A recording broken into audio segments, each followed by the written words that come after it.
Well, welcome back. We have about 45 minutes for Q&A.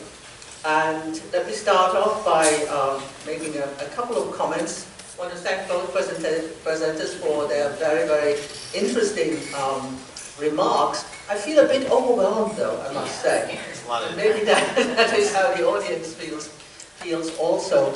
And I think that's part of the insidious nature of propaganda and cyber, because it really means that we are not in control of what we see. We are not in control of how we can evaluate what we see. We don't know what facts are, right? And if the president is looking at alternative facts, then really, where are we to go?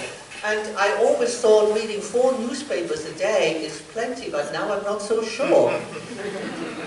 So we are in a kind of transition period where new technology is entering our sort of cognitive space, where what we see has to be interpreted in some way. And we always thought we had the tools that we could make sense of the world. And now we find that those very tools are being manipulated by others to make us respond in a certain way. And that is very dangerous. And so my first question is, are we looking at a decay of public institutions that used to be trusted by the majority of the people? And my second question, then following from this, is ultimately, is our democracy in danger?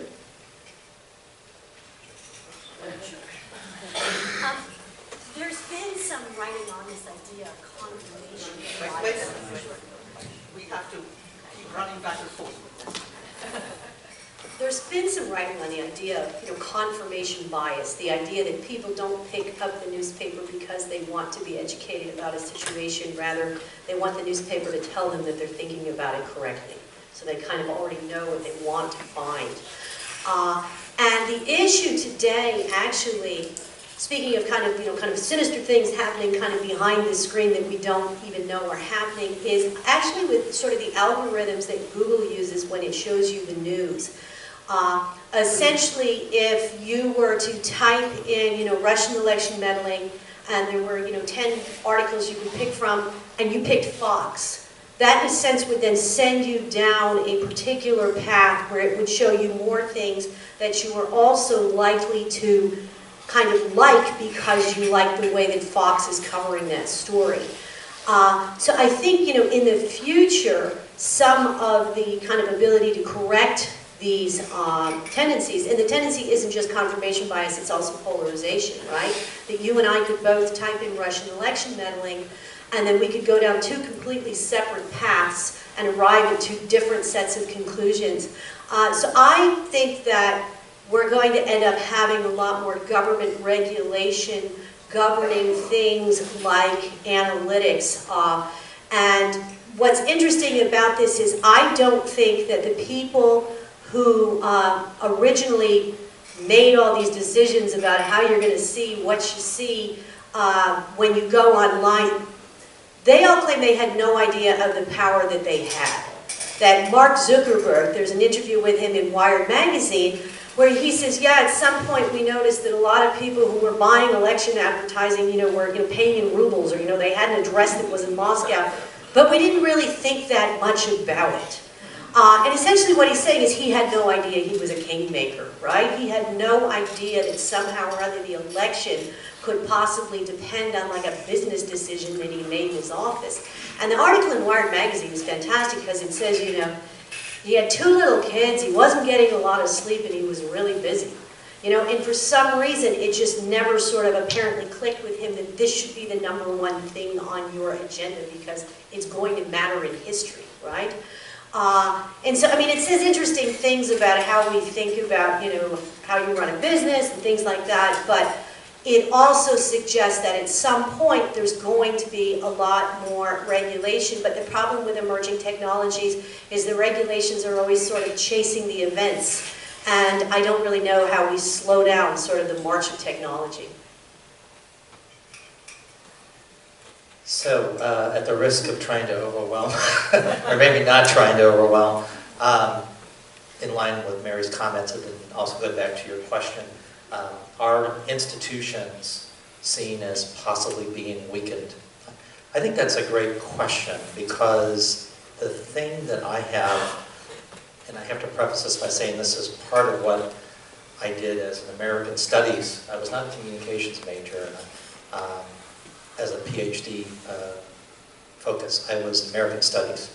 And I think that that wound up being an ultimate benefit for me, because it told me that in general, in America, individuals may like to talk, which they do one-on-one and in families and among friends, and on news stories, they get the same kind of talk in news stories about institutions, but actually Americans, their value systems are more about individualism.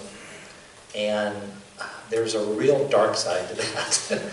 and there's a lot of great things about individualism in our country, but de Tocqueville, when he came out and wrote about democracy in America, because I was just looking at this again for a short project I'm writing on, he remarked something which really felt like some of the things that we're talking about today. He said, well, what's really fascinating about Americans is they really do act and talk and behave like their individualism really is the cornerstone of how they make it in the world. And then he remarked only like a couple of sentences later, but the concern is that if something were to come in and oppress them, he didn't say what that something was. It could be an authoritarian ruler in the U.S. or a foreign power. They would not be able to, and I'm paraphrasing the words he kind of used here, marshal their connections or their network or their resources well enough to resist it. And see, that was written in 1835. So we're almost 200 years later, and everything that Mary's talked about and some of the things that I presented to you show that it's not just our structural forces that can be attacked by these problems internally and externally that weaken our institutions, but it may be our own predispositions, that we just don't really want to think about it. I'll stop with this. This is a perfect example. A lot of people laughed at, and there were some valid things about the Tea Party movement, all right? So I'm going to stipulate that right away. There were also some things that were not constructive, but there was also something very revealing, and I can say it's a metaphor for this not thinking about the institutions. There were some protesters that were out, people 65 and above, that had signs up that said, "Keep your government hands off my Medicare." All right? Well, that's more than just ignorance. That's also about an attitude, a way of looking at things, which is they don't even think to how that institution can be weakened just by you not paying attention, by not thinking it's that important. Thank you. I want to pursue this democracy idea a little bit more and the way in which people relate to the state and institutions, because I think our understanding of democracy has always been about empowering people. Okay? Well, people are now empowered. Social media gives them incredible, unprecedented opportunities for empowerment and influence. But the dark side of this is that empowerment can be misused by people who have a political agenda. And so I worry about this understanding of democracy, whether it is viable in the future, that it is seen as increasing empowerment of the individual. Because de Tocqueville might be right in the end. You know, we lose all connection, and then are not able to pull together at the time when it counts. One quick pass on that. That relates to this, and I compliment Mary, I said this before earlier, but that she made sure to put the picture of her book up, because I actually have a book called Public Relations and the Corporate Persona, which came out last year with Routledge also, which talks about some of what you just mentioned, which was the way most of, not all, but a lot of what we call the West and developed world, both public relations and propaganda messages are in these platforms. And basically, I go back and I track it to happening right before World War II, and then show more recent examples. Whatever the media platform is, whether it's print, whether it's now social media, the idea is to really only talk about a lot about democracy and democratic institutions in so much as it is a way that it empowers you. In other words, I would take it a step further in the book. I talk about how corporations, not so much political actors, not military actors, but corporations use these kind of messages to tell people, don't focus so much on the state, don't focus so much on institutions, focus more on being viable in the marketplace, right? Be viable, and if you look at what happened with anecdotally, it's only one example. Look at what happened. Oh, it might go out.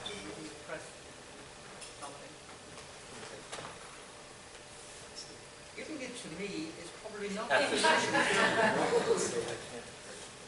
have to get out my second pair of eyes. No, that's not. That's not.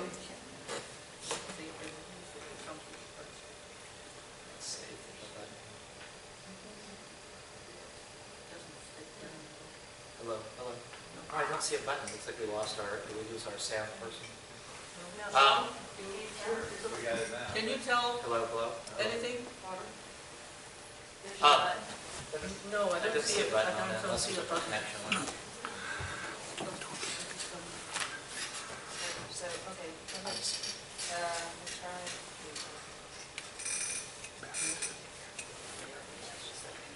Okay. I'll just.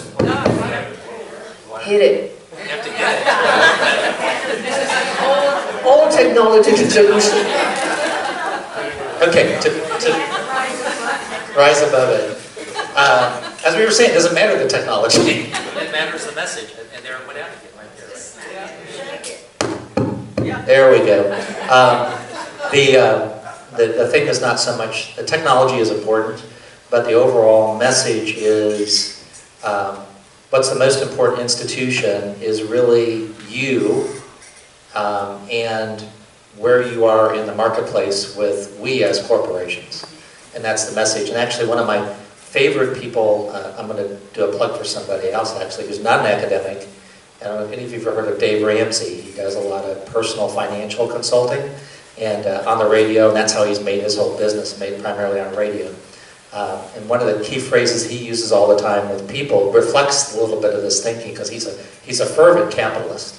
But what's ironic is the show spends a lot of time helping people deal with the problems of not knowing how to conduct themselves in a capitalist system, like they get themselves in debt immensely. He says that you need to understand is that you are the secret sauce. That's his expression he uses all the time. And when I think of that, when he says that, that reflects some of the things that you just talked about. I think it's not so much a we, a communal, the government represents the people. It's more like, no, it's you and the marketplace and organization. So I think this is how we run into some of these concerns about, other actors working their way in for their own political agendas. Okay, can you hear me? A slightly different take on it. There have been people who've written about comparative politics, and they talk about the problem of undermobilization. They talk about people who basically have disengaged from politics. Maybe they don't follow politics, they don't show up and vote on a regular basis. And they talk about the dangers, to any democracy of people being largely undermobilized. But there's been some writing in the last couple of years about, well, what happens when people are overmobilized? What happens if everybody's out marching in the streets?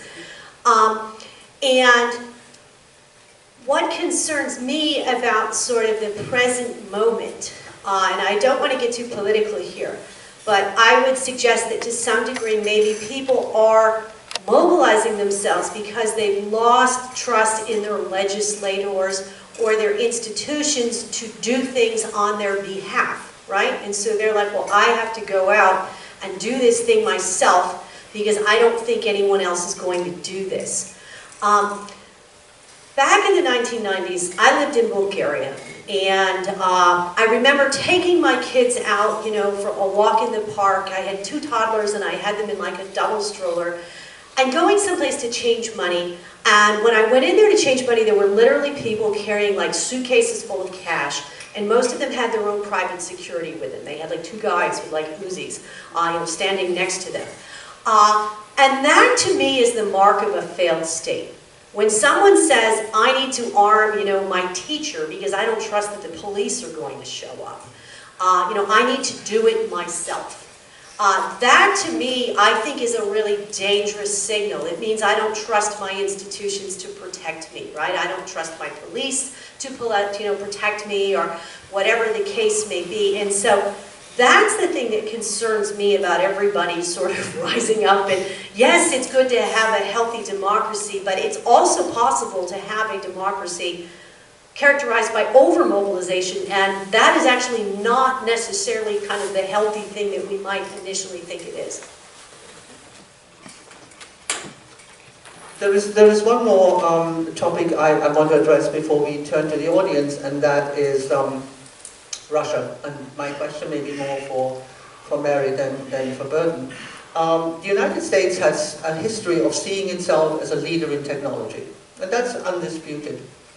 But what we see now, and I find that really rather historically ironic, is that the new technology of cyber has been better utilized for political purposes, strategic purposes, by Russia than by the United States.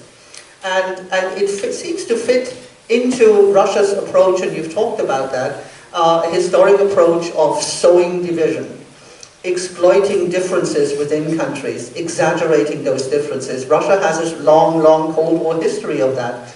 And so I was not surprised to see, in a way, how easily Russia embraced this new technology, because it was such a smooth fit with what they were already doing. I'd like you to comment on that.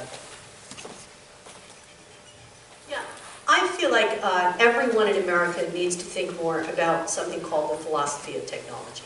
That there's a whole literature out there about when a new technology comes into existence, how do we decide as a culture what this technology means and how we should use it, and basically what constitutes kind of a breach of faith in terms of someone misusing that technology. And there's like a lot of writing on this. Sort of, does the person who designed the technology decide what it means? Does the technology itself somehow have its own kind of interior logic, right? And we heard those arguments back in the 1950s, television was going to make you stupid, something like that, right? So the technology is going to do it to you. And then the third approach says that sort of a culture kind of collectively decides what a technology means, and that it doesn't have a particular meaning, right? You can get out on your motorcycle and you can enjoy the open road, or someone can throw you in the back of a police car. It's not like being on 4 wheels necessarily equals, either incarceration or liberation. It's kind of a function of circumstances. And so a lot of people say, well, the problem is the people in Silicon Valley who kind of invented sort of the technology of the internet, they were utopians, right? Ray Kurzweil thinks he's going to live to be 1,000,000 years old because he's going to upload his consciousness to the internet. These people had kind of a very specific way of thinking about this technology, and I think that's kind of what happened was, because sort of America invented the technology, I think we were arrogant enough to think that therefore we could decide what it meant, and we were kind of taken aback when other people decided it didn't mean that at all. It wasn't a motorcycle, it was a police car. And I think because of sort of the influence of these types of people, Steve Jobs and all the rest, we were sort of kind of behind the times in terms of kind of looking at the danger and seeing how it could be used. So I think that's really kind of the major issue, is technology doesn't have a specific meaning. And the Russians, what they've always been good at is taking something and weaponizing it, right? Taking something that didn't strike us as a weapon until they made it into one. Well, thank you both for answering and commenting on my observation. I'd like now to take this opportunity and turn to you. I'm sure you have many questions. You've been very patient. Lady in the front. This seems to be a runaway situation. I've been overwhelmed by it because I think it is so unlike. So how does the law, or how does Congress, or how does the judiciary come up to speed to handle some of these obvious problems?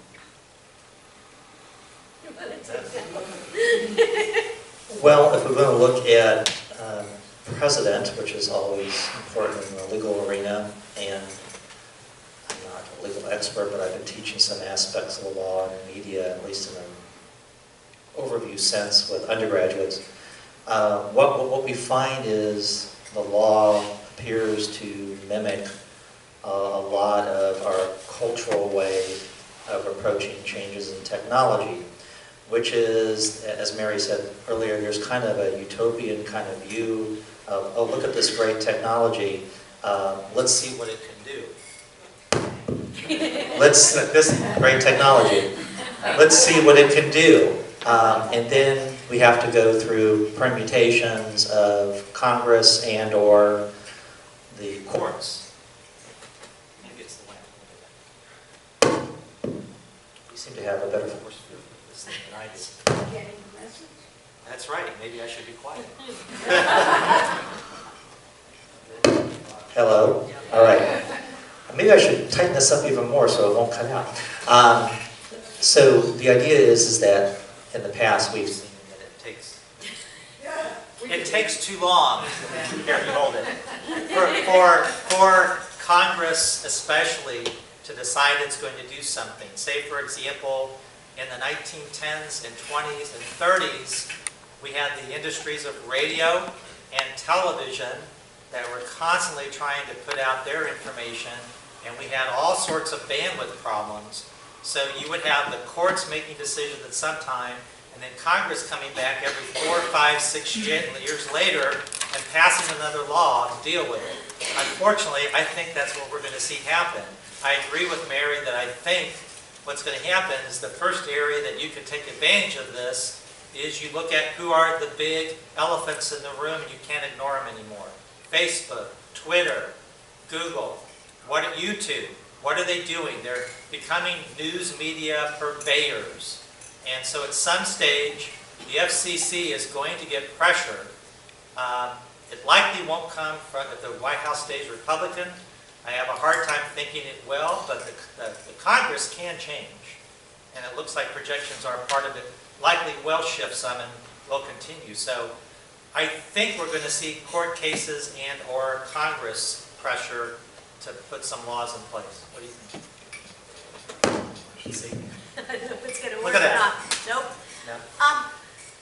There's been writing about other industries in the past. And one I like to look at is the railroad industry. If you think about all those robber barons who created the railroads in the United States, initially there were like 5 or 6 different guys, and depending on what part of the country you were in, the railroad looked different. And it had different gauges. And what happened was the government figured out that it might be useful to actually have a railroad that you could put a train on and send it all the way across the country. And essentially what happens is at some point there's always a drive to kind of come up with a unified policy towards a technology once people start to understand it as part of critical infrastructure. So that's what happened with the railroads, as they began to be seen not just as kind of something that you did for entertainment, you went visiting, but rather as critical infrastructure, right? You could put equipment on it and you could move it across the country. And so what's interesting is it's never really been sort of our mindset to think of Facebook as critical infrastructure, and yet it is, right? Facebook was used in the Arab Spring. Twitter was used in the Arab Spring. And so I think that's the shift that has to occur, and that's what's going to occur because of the Russian electoral interference, is we're going to start to think of a lot of these media platforms as part of our critical infrastructure. And then that makes it much easier to regulate it, whether you want to or not.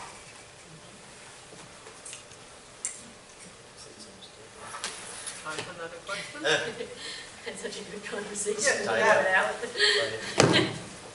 Dan? Okay, I guess if everyone can hear the audience questions without a mic, we can hear your response without a mic also. So my question is, can you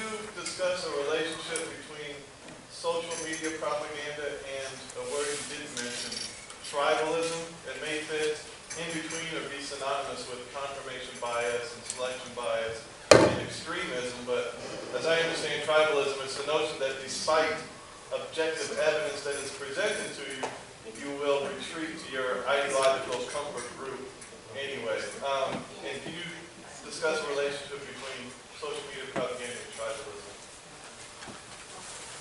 I'll take a little shot on that.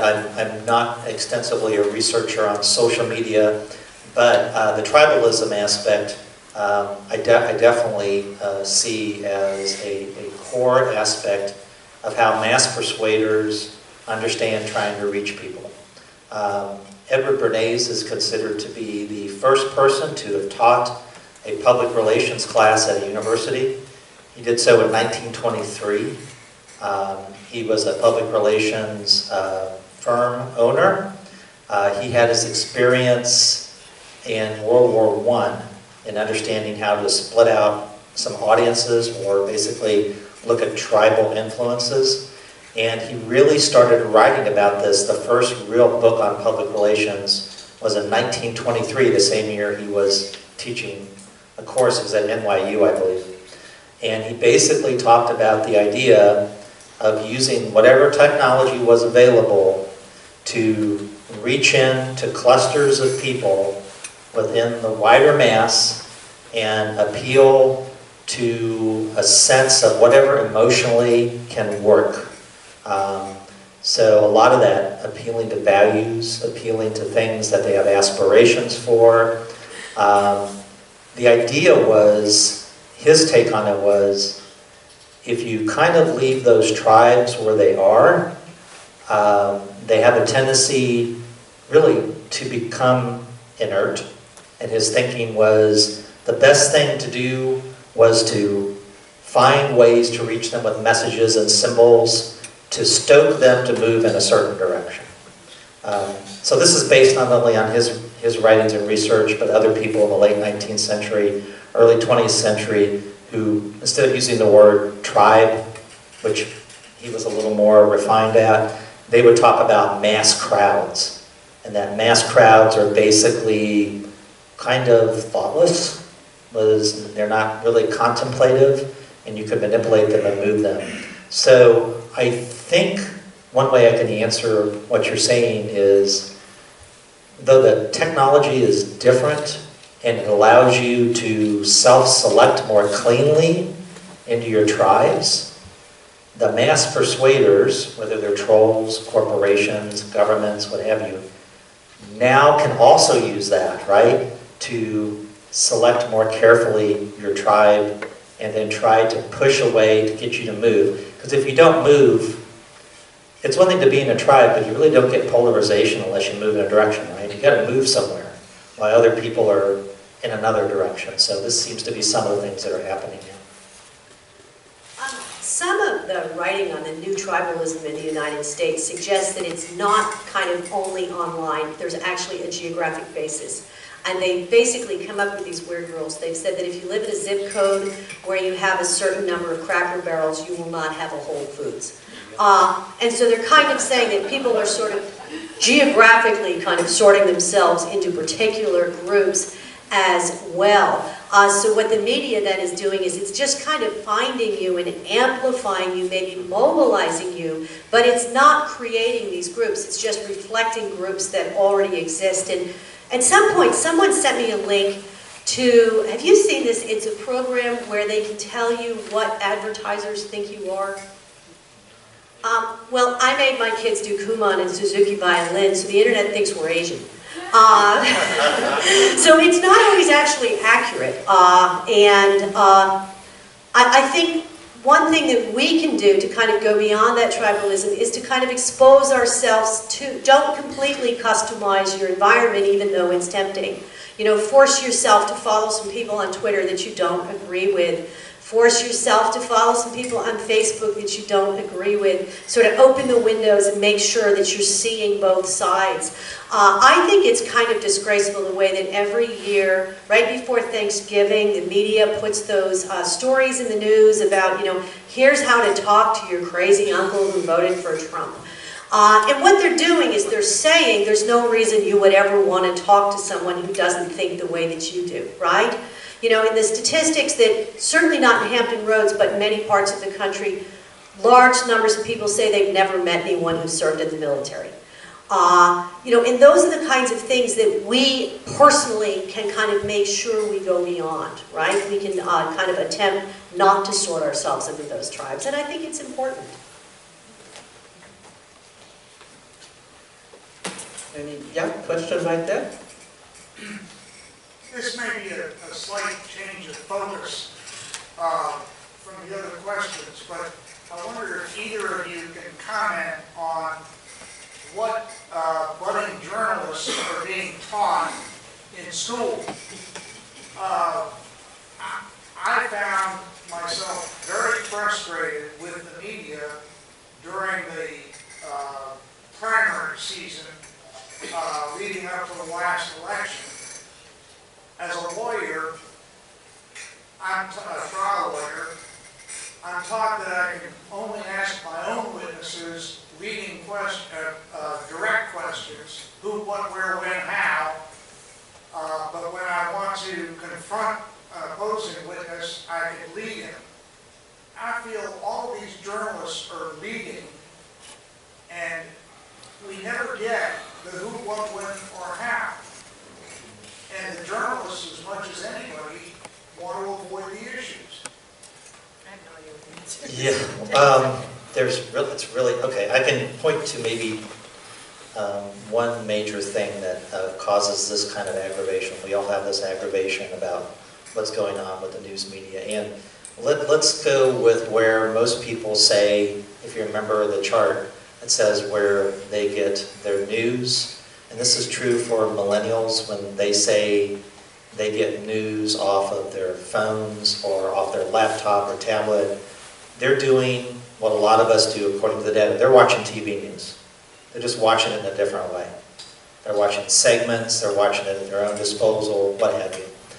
So here's some of the problems with this. There's a lot of them. But if you're getting television news, you're not going to get careful analysis.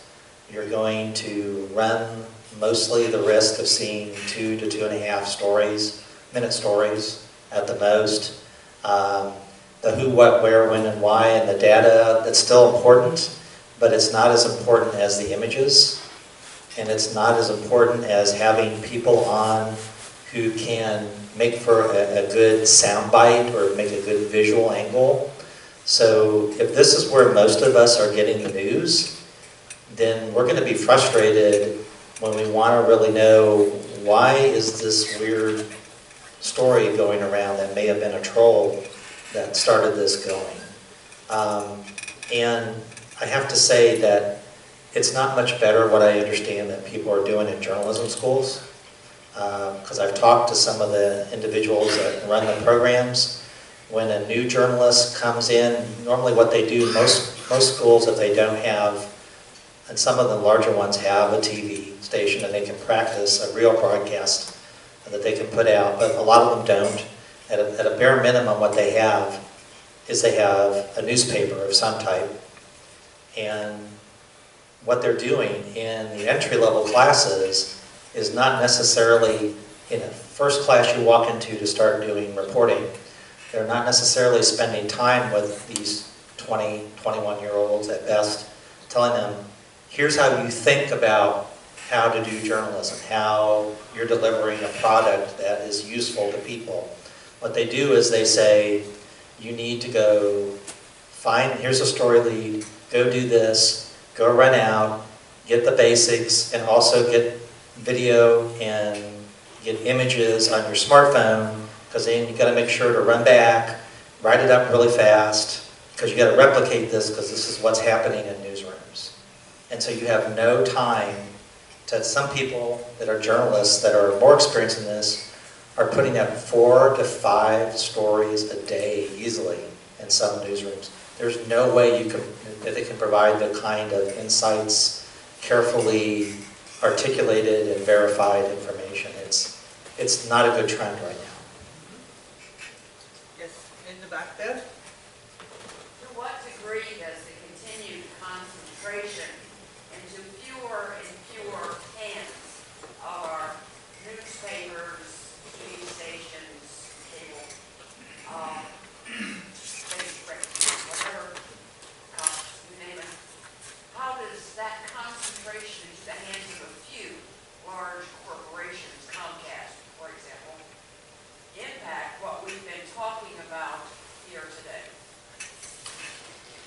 I'm going to go once again with the TV news aspect because that's where people say they get the most.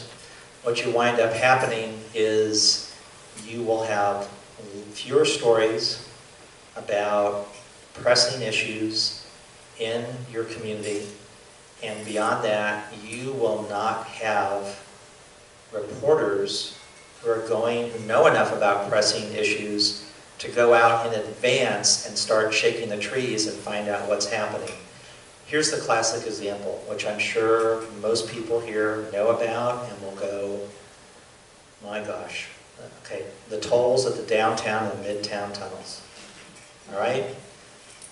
How is it that that got that far and got pushed and passed, and there was no major, including the pilot, no major media outlet going out into the community, asking people what they think about this, going to opinion leaders, going to the legislators and going, what the heck are you thinking of? How does this make any sense? Going to the governor's office and saying, you need to provide all the rationale for why this is of any use to the Hampton Roads community. Because ultimately, it wasn't.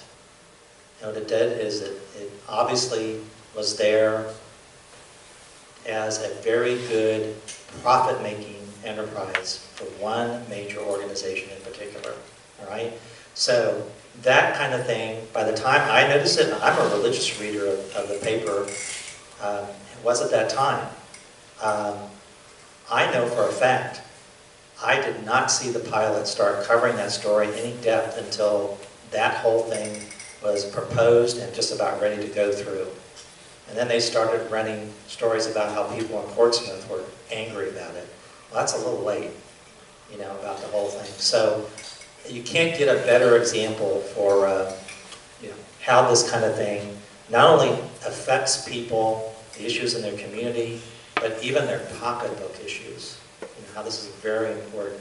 And so I think we're going to continue to run this. The pilot has nobody that's specifically designed to be up at Richmond covering things that go in and out. It used to be a major daily, had somebody up there, whether you were in session or not, you had somebody up there most of the year, and they don't even have that anymore. So we're in a particularly dangerous time for that also. Another question? Yes? How much do you think that the fact that the United States has had a strong relationship of free press and the protection of our press and our Constitution, how much do you think that we are maybe more vulnerable than other countries that perhaps have parliamentary systems that have kind of, you know, publications that are near the party organization and the organization line? Do you think that maybe that we become more victimized, if you will, because of what's happened with the Russian meddling in the election and such, because we have had such a strong tradition of an independent press? I can just kind of speak from my experience as a press attaché abroad, looking at other presses. And what I was really the most surprised by when I was, for example, the press attaché in Bulgaria, is you can have any law you want about freedom of the press, but if the newspapers are not profitable, then you're still going to have an issue. And what I saw in the 90s in Bulgaria was basically that a couple of the major newspapers were bought by this German kind of media conglomerate. And what ended up happening was they could afford to put color pictures on their front page. And none of these like long-standing, existing Bulgarian newspapers could compete. They couldn't afford to have a foreign correspondent in Washington, and they couldn't afford color pictures. And so these guys just kind of moved in, and they kind of took over the marketplace. And we were sort of watching from the sidelines as sort of Americans, and we were bringing in people from Internews to teach people how to do investigative reporting and all this kind of stuff. We were working with like the press spokesman for all of the ministries in Bulgaria. But ultimately, what it really seemed to come down to was kind of financial. And that's what concerns me about our present media environment, is that sort of if we end up with a situation where newspapers are not financially viable, kind of all of the kind of fancy schmancy constitutional stuff you want is going to be almost irrelevant. I'll give you one quick example. I published an editorial yesterday in thehill.com. And sometimes when I publish like an op-ed, I get like $200 and I go out and I buy some new shoes or something. And the email said if you get 1,000 clicks, you get $2. And I thought, what's this? And it made me think, gee, I don't know that I'm necessarily going to spend a lot of time working on a piece to send to the Hill again. And that's what concerns me, is that people kind of stop, submitting their op-ed pieces and things like that. Not because of anything in the Constitution, but because it doesn't pay. It's not worth your time.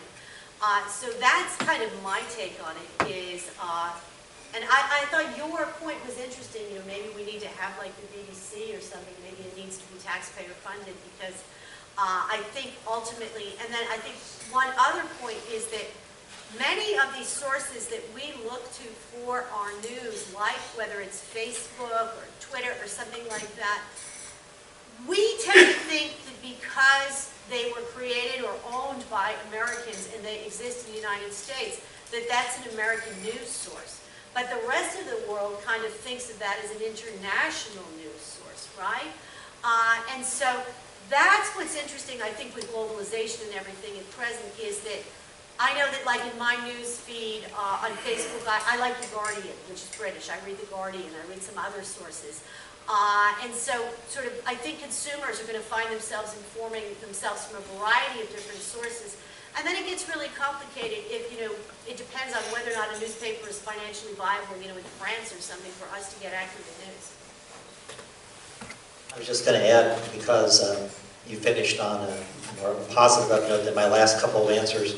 I do think that the U.S. is going to have to face a way of discussing what is the news platforms that are going to be getting help in this country. It's just not, it's not going to be sustainable anymore. We've got Gen Xers, especially more likely millennials. Millennials spend 5-6 hours easily on their smartphones on any given day, and they're interacting with other people and reading news on there. Lord knows how any traditional legacy outlet is going to be able to monetize that kind of platform and be able to survive. This is very difficult. There are a couple of places that are finally able to do it, but it's because they have huge brand names, like the Wall Street Journal and New York Times. Even the Washington Post is the only reason it's viable in many ways now is Jeff Bezos is saying, this is great, I love it. So all that Amazon profits are helping to keep it floating, but it's gone through its own significant problems. So I think we're going to have to look at some other models, and it really depends on the American public supporting it, being able to have it. In closing, I have a question for each of you, and I think it's a World Affairs Council tradition to close off on a positive note, so please try. Professor St. John, when you teach your undergraduates, how do you, in 3 sentences, how do you tell them how to safeguard against falling into the trap of propaganda? What is your best advice for educating themselves in this onslaught of information? And for Professor Manjikian, we have talked a lot about cyber as an offensive weapon. In 3 sentences, tell us about the state of cyber defense.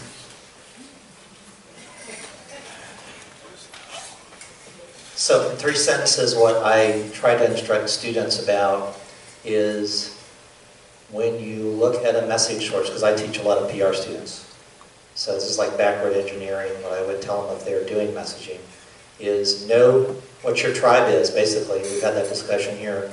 Know who you are as an audience. Know what that outlet is that you're looking at, because it constrains and shapes the message in a certain way. Then know what the intent is of the messenger. When we think about cyber defense, one of the challenges is, unlike conventional defense, sometimes you don't even know you've been attacked. You don't even know until months later. You might have had somebody get into your system, put something in there called a zero-day exploit, and it's actually going to blossom a long time later. So when we think about the state of cyber defense, I think what we're going to see in the future is more offensive cyber capability being used, and a lot of that is going to be kind of automated. We're going to have bots that can do things like hack back. So that's what we're looking at in the future. Thank you both very, very much.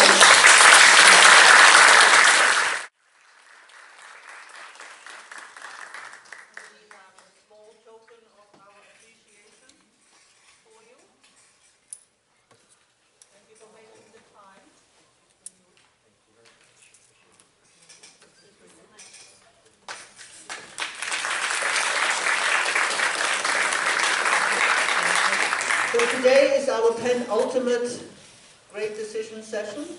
Come back next week for the last one, where we have a fascinating subject, and that is Turkey and its partnership with the United States. See you all next week. Thank you for coming out today.